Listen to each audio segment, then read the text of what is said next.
Mark chapter number 5, verse number 1 to verse number 20, and the Bible said, "And they came over onto the other side of the sea, into the country of the Gadarenes. And when he was come out of the ship, immediately they met him out of the tombs, a man with an unclean spirit, who had his dwelling among the tombs, and no man could bind him, no, not with chains, because that he had been often bound with fetters and chains, and the chains had been plucked asunder by him, and the fetters broken in pieces, neither could any man tame him. And always, night and day, he was in the mountains and in the tombs, crying and cutting himself with stones. But when he saw Jesus afar off, he ran and worshipped him, and cried with a loud voice and said, What have I to do with thee, Jesus, thou Son of the Most High God? I adjure thee by God, that thou torment me not. For he said unto him, Come out of the man, thou unclean spirit. And he asked him, What is thy name? And he answered, saying, My name is Legion, for we are many. And the Bible said, And he besought him much that he would not send them away out of the country. Now there was there nigh unto the mountains a great herd of swine feeding. And all the devils besought him, saying, Send us into the swine, that we may enter into them. And forthwith Jesus gave them leave. And the unclean spirit went out and entered into the swine. And the herd ran violently down a steep place into the sea. And they were about 2,000, and were choked in the sea. And they that fed the swine fled and told it into the city and in the country. And they went out to see what it was that was done. And they come to Jesus and see him that was possessed with the devil, and had the legion sitting clothed and in his right mind. And they were afraid. And they that saw it told them how it befell to him that was possessed with the devil, and also concerning the swine. And they began to pray him to depart out of their coasts. And when he was come into the ship, he that had been possessed with the devil prayed him that he might be with him. Howbeit Jesus suffered him not, but said unto him, Go home to thy friends, and tell them how great things the Lord had done for thee, and had compassion on thee. And the Bible said, And he departed and began to publish in Decapolis how great things Jesus has done for him. And all the men did marvel. The Bible tells us here about a man that was demon-possessed, or had unclean spirits in him. And nobody in the city or in that countryside could have controlled this man. The man was uncontrollable. They tried to chain him. They tried to, tie him down with chain. They tried to tie him down with feathers, and he will break the chain and break the feathers. And he will get loose, and he will live among the tombs, and he will be in the mountains, and he will cut himself, and he will cry day and night. And everybody was afraid of him.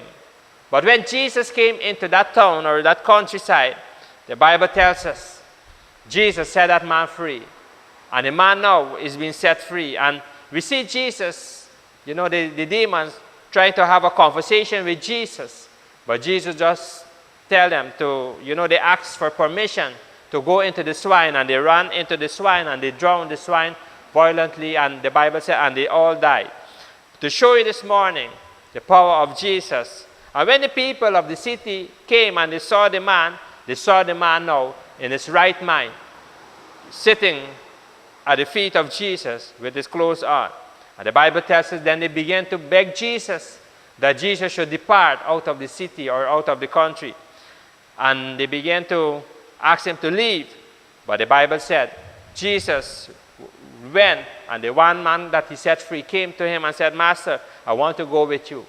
And Jesus said, No, you go back and you tell your friends and your families, and tell them how great things God has done for them, for you. And the Bible said immediately he began to publish everything that Jesus has done for him. Now, this morning, the title of this message is Man versus Jesus. The title of this message is Man versus Jesus. What man is capable of doing and what Jesus is capable of doing. First of all, we see in this man that was possessed, his life, that the men, they tried to control this man that was demon possessed, but they couldn't control the situation. But we see when Jesus Christ came into this man's life, Jesus Christ controlled the situation, controlled this man's life, and Jesus set him free from the bondage that he was in. You see, the Bible is clear when the Bible calls upon us not to put our faith and confidence in men. The Bible is clear when the Bible said that we shouldn't trust in princes or in kings.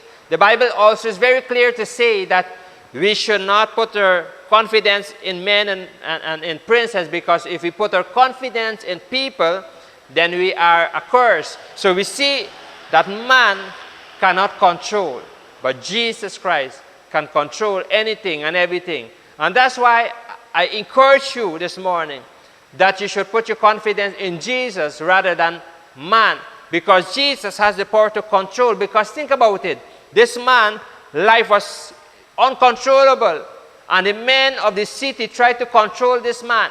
By how? They tried to chain the man down. They tried to tie him down with feathers. They tried to do all various of things that they could have tried to do, but they couldn't get this man under their control. But we see that Jesus Christ just came, stepped into that city, into that coast, into that countryside, and this man's life was immediately set free.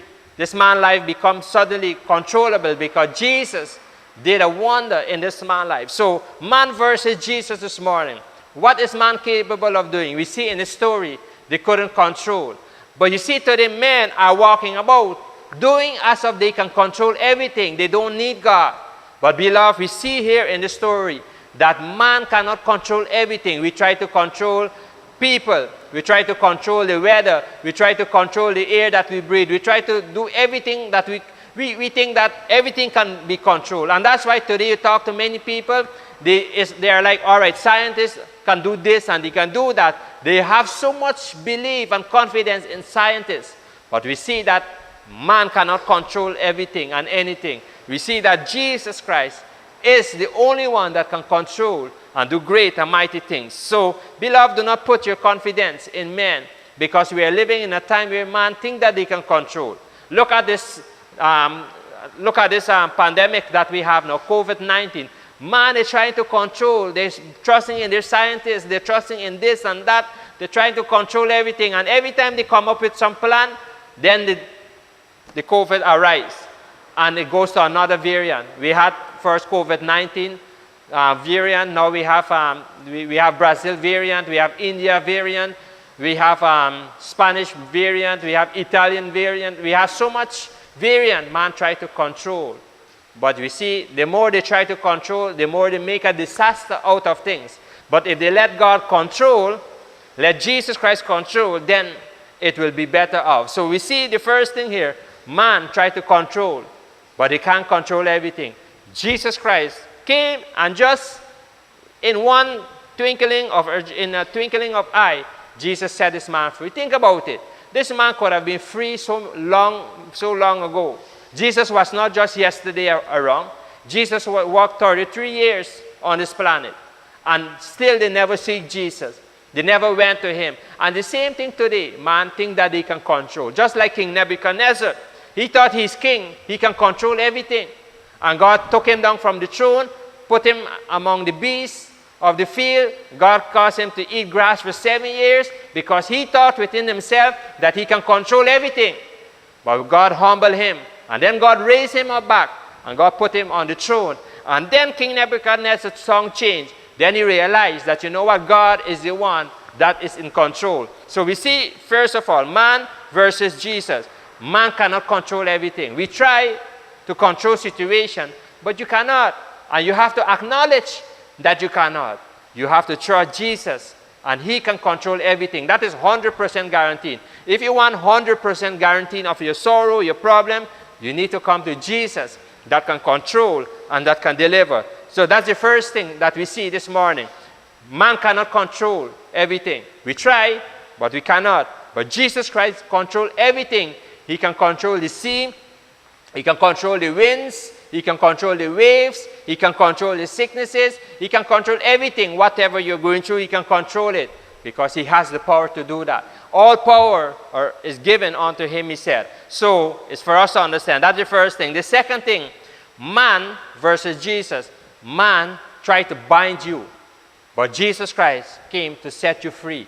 Look at what happened here. They were trying to bind this man down, and they tried to get him down, and they tried to mess up this man's life more. That is what man is trying to do. Man versus Jesus. What does man do? Man, instead, they try to set free.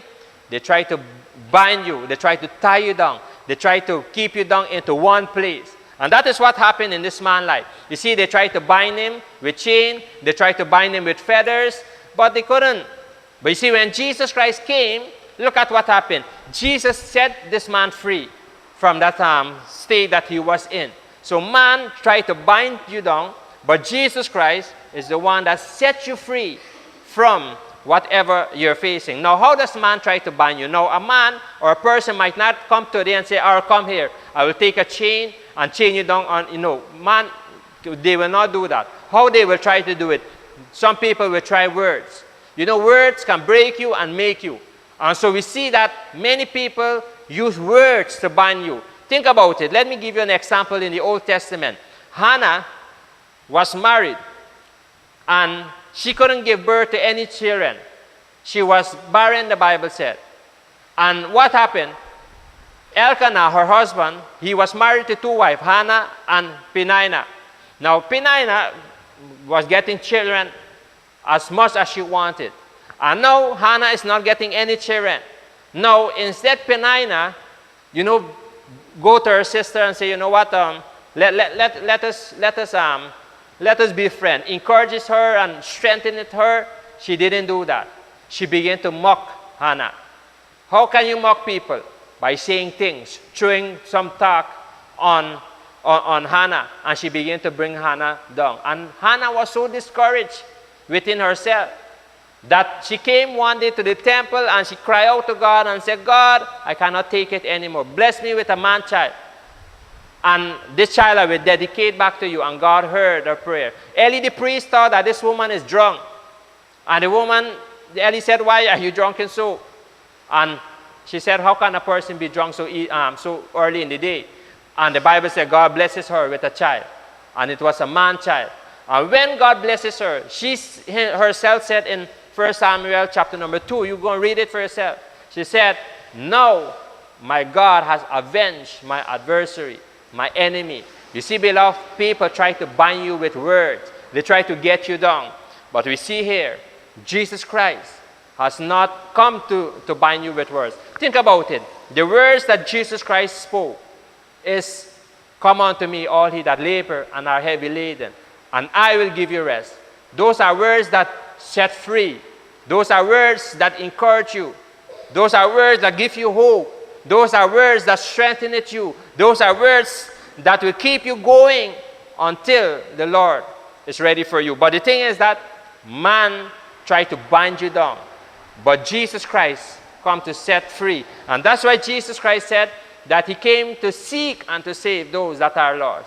Jesus Christ said that if there's 100 sheep and one is lost, he will go after that one, leaving the 99 that don't need no repentance, that don't need anything to do with God. He said he will go, and there is going to be rejoicing in heaven when he find that one sheep, when he find that one last coin. There is rejoicing in heaven. So man tried to bind, but Jesus Christ came to set us free. And Jesus himself said, "Whom the Son has set free is free indeed." And so, beloved, this morning, despite so much shortcoming of man, still men trust in men rather in Jesus Christ. And that is so sad. We see here in this story that Jesus set this man free from the bondage that he was in. Jesus, gave him deliverance. And they should have been happy that now they don't have to go and buy any chain. Now the neighborhood could have been happy that, there's nobody now to make any noises. There's nobody to cut themselves up anymore. The young children now can walk freely. But you know what they did? They reject Jesus. And they said to Jesus, go away from the city. Because you know why? They lost couple pig. And that is so sad. So we see here, man tried to bind, but Jesus Christ came to set free. So that's the difference. Man versus Jesus. The first thing is, man tried to control, but you cannot control. We try to control. We think we have the power to control. But you need to let Jesus Christ do the controlling. And when Jesus does the controlling, then it's when the deliverance comes. You see this man? They couldn't control this man's situation. Jesus Christ just came, stepped into this man. Jesus never met this man before. Jesus didn't make an appointment with this man. But the man came to Jesus. And the Bible tells us that Jesus controlled him, tell the devil to leave and come in this man no more. To show you this morning. Then Jesus set free. That is why you must understand. That's why you need to focus upon Jesus. Every time your eyes are on Jesus, no matter what people say, what people do, it will not come near unto you, because you know why? Jesus Christ has put a hedge around you. He has set you free. So you can walk in free. You know, I have my two, nephews here. And there are two children. This one so big, but he yet a little boy, 13 years. And this one here, he's 9 years. But sometimes, this big one will tell this little one something. And this little one will react. Because you know why? Then he will begin to cry. Little picnic are. Little children. They will begin to cry. And then he will run to his grandma. Or when he sees us, he will come and say, look what his brother told him. You see, he reacts to words.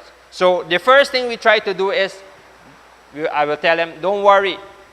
Your brother is pulling you. Your brother is just saying these things to just get you off grid. You have to understand that is how the human beings are. They try to tell you things to get you off grid. But you have to keep your focus upon Jesus. You see, when you keep your focus upon Jesus, he sets free.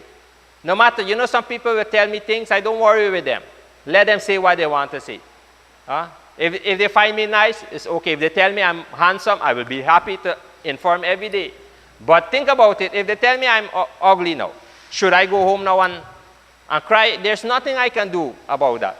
Would I disfigure my face? Even if I put my hairstyle, even if I black all my hair, even if I trim all my nails, even if I do what you want me to do, still if people want to say you're ugly, then you can do nothing about that. People try to bind you, but Jesus set free. And that is what we see here. This man is set free. Sometimes the husband will tell the wife some terrible thing. The wife will tell the husband some terrible thing. But you need to keep your eyes focused upon Jesus. Then you will learn how to shake off things. We see that here, that the Bible said, Jesus set free. And Jesus set this man free. And when Jesus set free, he doesn't set free for today alone. And tomorrow again, Jesus set free forever. And that's why when Jesus set this man free, you go back to Luke chapter number 8, you will see Jesus tell the evil spirit, have nothing to do with this man anymore. Don't come ever into this man again. Jesus commanded them not to come into this man anymore. And they never make an attempt because Jesus has spoken. And we see here that man try to bind, but Jesus set free.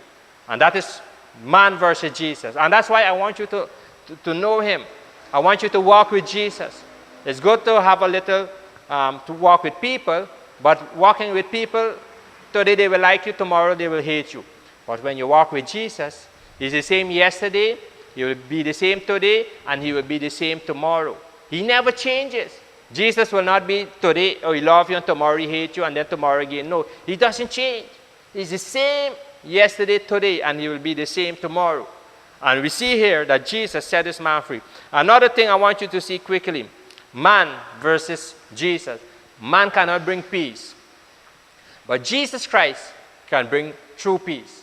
We see here that they try to bring calmness in this man's life. They try to bring peace in this man's life. But we see they couldn't bring any peace in this man's life. You know why? Because they do not have the power. You see, man cannot bring peace. If man could have bring peace, then this world would have been better off. But man cannot bring peace. The only person that can bring peace in your life is Jesus Christ. And we see in the book of Acts, chapter number 12, you can go and read it for yourself at home. Acts, Peter was thrown into prison. And when Peter was in prison, the Bible said that Peter, because of the peace of Jesus in his life, Peter was lying asleep. He was fast asleep. And when everybody in this prison was, in an uproar, Peter was sleeping. Because you know why?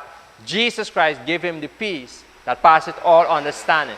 So man cannot give you peace. The only peace you can get is from Jesus Christ and him only. What's the difference between man and Jesus? Man cannot control, but Jesus can control. Man try to bind you, but Jesus will set you free. Man cannot bring peace, but Jesus Christ can set you, can give you the peace. I want you to see also that man think of their own profits, but Jesus think of you and me. Man think of their own self, me, myself, and I. But Jesus think of the multitude. He think of me and you. He think how he can get us to eat. He think how we can survive. He think how we can have this and have that. So we see here that when the people came, they saw this man being set free. You know what they did? They said to Jesus, leave the city. You see? Why? Because 2,000 pigs gone just like that. They're thinking within themselves that if Jesus have to stay longer here, they will lose more pigs. Because think about it, more people in that city there are demon possessed. And if 2,000 gone in one time, what about if there are many other people that is demon possessed? Let's say the city have 10,000 pigs. What will happen? The sheep will gone, the chicken will gone, everything, because demon is, just begging to die in these things. Everything will die out. So you know what they think? They think of their own profit. They rather have the demons and reject Jesus. And there are many people like that. They think of their own self rather of the multitude. And that is the difference between Jesus and men. You see, men think of their own self. Myself first, then Jesus, and then other people at the last. Now, of course, if there's a piece of bread, I may surely have to share it. And that's the only bread. I will think of myself first. And then I will think of her. The thing is, I will not play. Before I was married, I would have tried to give her the bread and say, take here. And stay with a hungry belly. But now we are married, look what you will do. But the thing is, men think of their own self. People, that's how the human beings are. We try sometimes to put on a show, but the thing is that we think of our own self. But when it comes to Jesus, he thinks of me and you. And that's why Jesus Christ said that he's come that we might have life, and life more abundantly. We do not have much time, but think about it. This morning, we think of our own self, but Jesus thinks how he can help you and me. And that's why, beloved, I encourage you that your focus will be upon Jesus. That your focus will be upon him and him only. Don't focus upon people. Because think about it, man versus Jesus. Who is better off? With who you are better off this morning? You're better off with Jesus, right? Because if man cannot control, why you trust in them? If man cannot bring peace, why you trust in him? If man try to tie you down, why you trust in them? If man think of their own self, why do you trust in them? You need to think about it. But if Jesus Christ can control, he set free, he give you peace, and he thinks of your well-being, then you should have him on your side. But what did Jesus Christ say? Man love darkness rather than light. You know why they like that? Because their ways are what? Evil. Jesus said, and the book of John said, John chapter 1, man's ways are evil. And that's why when he came to his own receive him not. They reject him. Because you know why? They want men. The Pharisees and the scribes, they want the law. They thought that they were Abraham's seed. And they reject Jesus. And there are many people today that is rejecting Jesus. Many people are like, all right, we have COVID-19. Why do we need God? We have scientists. That is what they're saying. We have scientists. Let them do this and let them do that. I'm not saying we should not have scientists. Praise God for scientists. But what I'm saying is that people are too dependent upon men rather than Jesus. But Jesus Christ can just say one time, COVID-19, it's time now for you to stop, and stop today, and everything will disappear. But no, man versus Jesus. Man rather reject Jesus. People will say, why do I need God? Why do I need Jesus? You need him. He can control, he sets free, he gives you peace, and he thinks of your well-being this morning. And that's why you can come this morning at the altar. You can cry out to him, not to the pastor, but to him. And he will see you through this morning. And he will give you the peace that passes all understanding. So come and let us close the service of prayer. We have a couple minutes more.